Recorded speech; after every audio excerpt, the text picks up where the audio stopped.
Olá a todos, no vídeo de hoje vamos explorar os processos de fabricação e caracterização de compostos para o nosso exame de MTM25.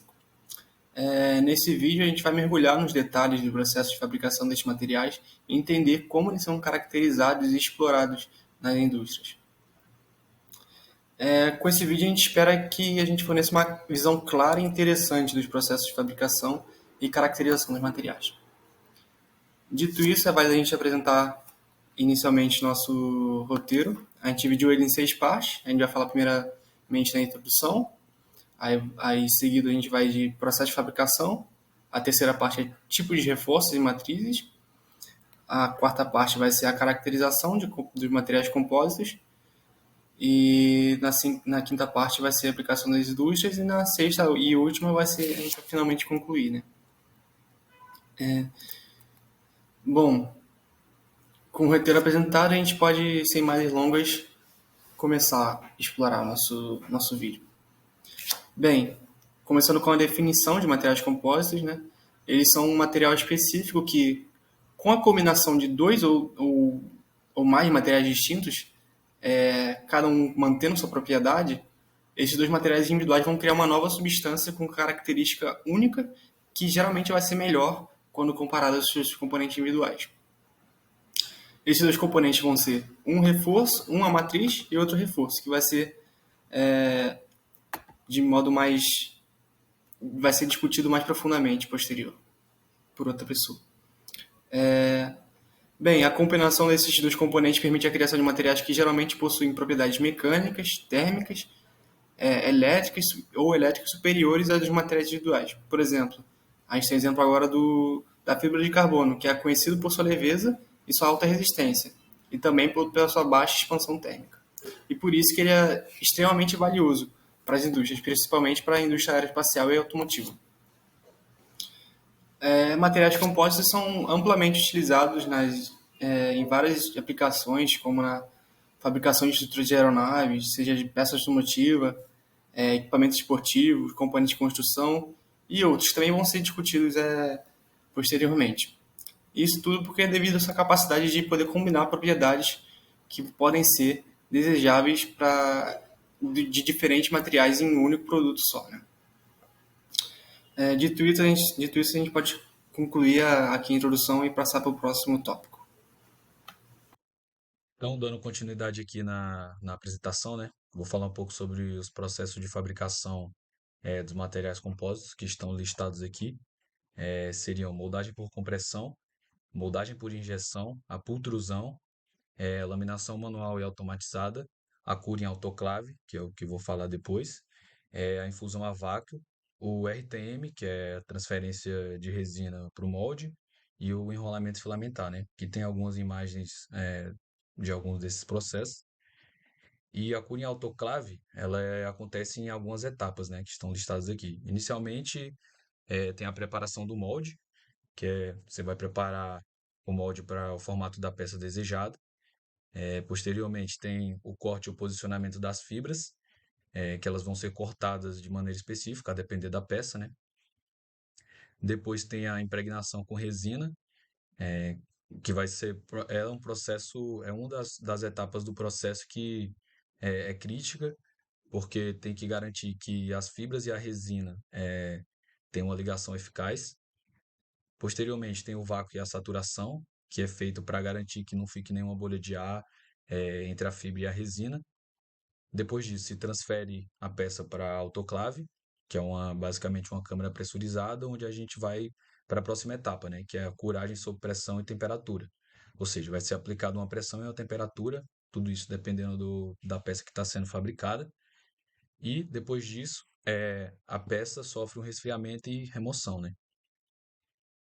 E depois disso, de todas essas etapas, tem o pós-processamento, que a gente pode fazer um acabamento superficial, uma usinagem, algum desses processos, né? E aqui também estão listados alguns prós e contras desse processo, né? Da cura em autoclave. Então, um dos prós é que eles são muito versáteis, essas câmeras podem ter diversos tamanhos e servem para fabricar diversas peças, né? Que é um segundo pró. Ou seja, qualquer forma pode ser curada. E isso ocorre porque a pressão é aplicada isostaticamente. Outro ponto muito favorável para esse processo ser utilizado é que a peça produzida, além de ser leve, ela tem uma alta resistência. Isso é bom principalmente para componentes aeronáuticos e aeroespaciais, né? Além disso, a gente pode aplicar uma alta gama de fibras, uma grande variedade de fibras, né? E os contras é que a limitação do espaço físico, porque normalmente em componentes aeronáuticos ou aeroespaciais precisa de um tamanho, um espaço físico grande, né? E isso é meio limitado. Com isso, a gente tem um custo elevado, tanto de manutenção, pela dificuldade da manutenção, quanto pela capacitação do pessoal para realizar esses processos, né? E os ciclos de produção por esse processo são muito demorados, normalmente aí de 6 a 8 horas. Boa noite, então, dando continuação à nossa explanação sobre compósitos, né, eu vou falar um pouco sobre a caracterização de materiais compósitos. Esse processo é especialmente importante porque ele permite, né, a compreensão e avaliação de propriedades dos materiais, permite que se avalie o desempenho, se ele está de acordo com o esperado, e dentre esses principais métodos de caracterização, posso citar, por exemplo, ensaios mecânicos, que principalmente de tração e de resistência ao impacto, análise térmica, com a calorimetria diferencial de varredura e análise termogravimétrica. Com relação à microscopia, temos a óptica e a eletrônica e também a espectroscopia de infravermelho. Então, esses são os principais métodos, existem outros, e isso é importante citar que eles não são independentes entre si. Geralmente, quando se faz a caracterização de materiais compósitos, utiliza-se mais de um método, né? Eles são complementares entre si. E especificamente no nosso caso, nosso enfoque vai ser na microscopia eletrônica de varredura e na microscopia óptica. Eles são especialmente importantes, esses métodos ópticos, porque eles permitem analisar a estrutura e propriedades, principalmente de novos compósitos, né?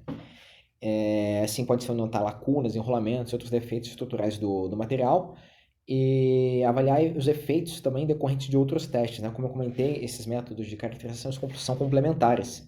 Então, no caso da microscopia, pode-se observar então o que acontece depois de um teste de resistência à tração, por exemplo. Para ilustrar a importância desse método, aqui eu trouxe um trabalho recente de um desenvolvimento de compósito polimérico reforçado com fibra da folha de buriti, né, que é uma árvore natural principalmente da região norte do Brasil e tem uma fibra bastante resistente. E esse trabalho propõe analisar esse compósito desenvolvido com essa fibra, né? Então a gente pode notar ali logo no início, né, que foi utilizado para caracterização tanto a microscopia óptica quanto a microscopia eletrônica de varredura. E ao decorrer desse trabalho a gente pode notar, né, a importância desse método de caracterização, né, que eu trago algumas imagens que constam desse trabalho.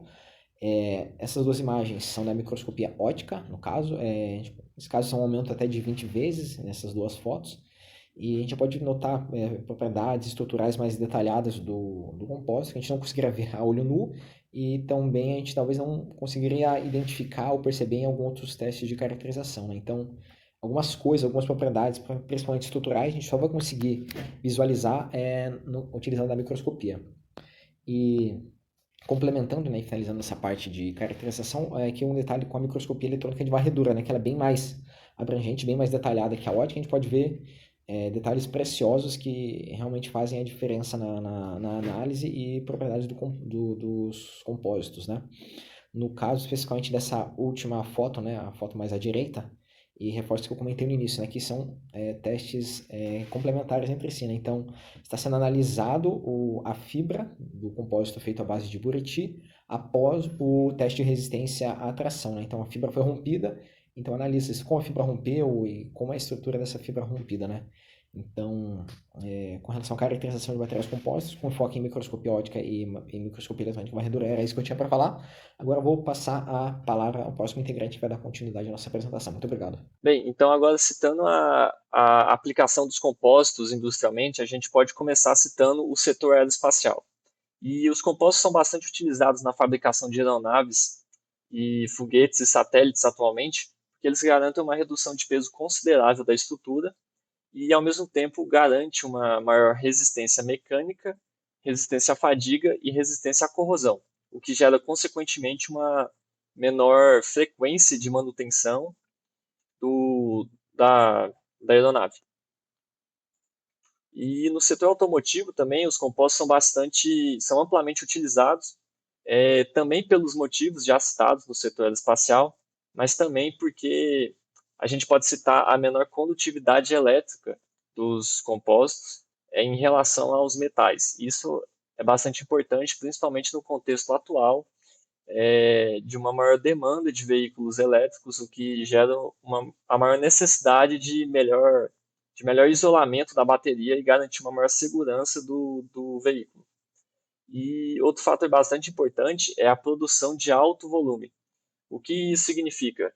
A gente pode ver que os compostos são bastante utilizados em carros de passeio, em botões, em placas do painel e até mesmo para-choque.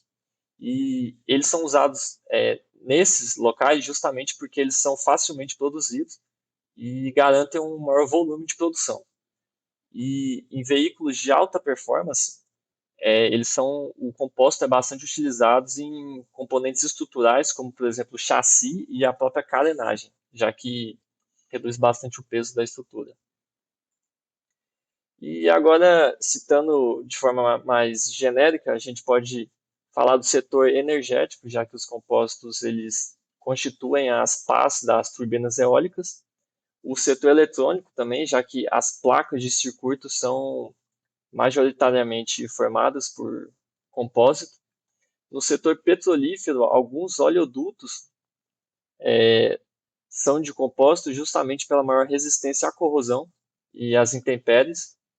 E também no setor de construção civil, já que atualmente eles estão utilizando cada vez mais vergalhões de composto, de fibra, já que garante uma maior resistência à tração na formação de concreto armado e pretendido. Olá! Dando continuidade ao nosso estudo sobre polímeros, a gente vai falar um pouco sobre a composição deles e tratar a respeito dos tipos de reforços e matrizes dos compostos poliméricos. Os reforços eles são responsáveis pelo aumento da resistência mecânica e da rigidez do nosso polímero. E esses reforços podem ser de fibras contínuas, de fibras descontínuas ou pode ser um reforço particulado. Como exemplo de fibras, a gente visualiza nas 3 imagens superiores fibras de vidro, de carbono e de aramida, também conhecida como Kevlar, que são os tipos de fibra mais utilizados para reforços em polímeros. Já como exemplo do reforço particulado, a gente tem o concreto, que utiliza a brita como reforço. Esse é um tipo de partícula de carga, mas outras podem ser utilizadas também, tais como a sílica, o talco, ou outras cargas minerais. Sobre as matrizes, a matriz é o local em que o reforço está disperso. E ela é responsável pela transferência de carga do polímero, por proteção contra umidade, radiação, produtos químicos, além de fornecer características térmicas e elétricas para o nosso polímero. No caso, a matriz ela pode ser metálica ou cerâmica. No caso, vai ser CMM, no caso de composto de matriz metálica, ou CMC, composto de matriz cerâmica.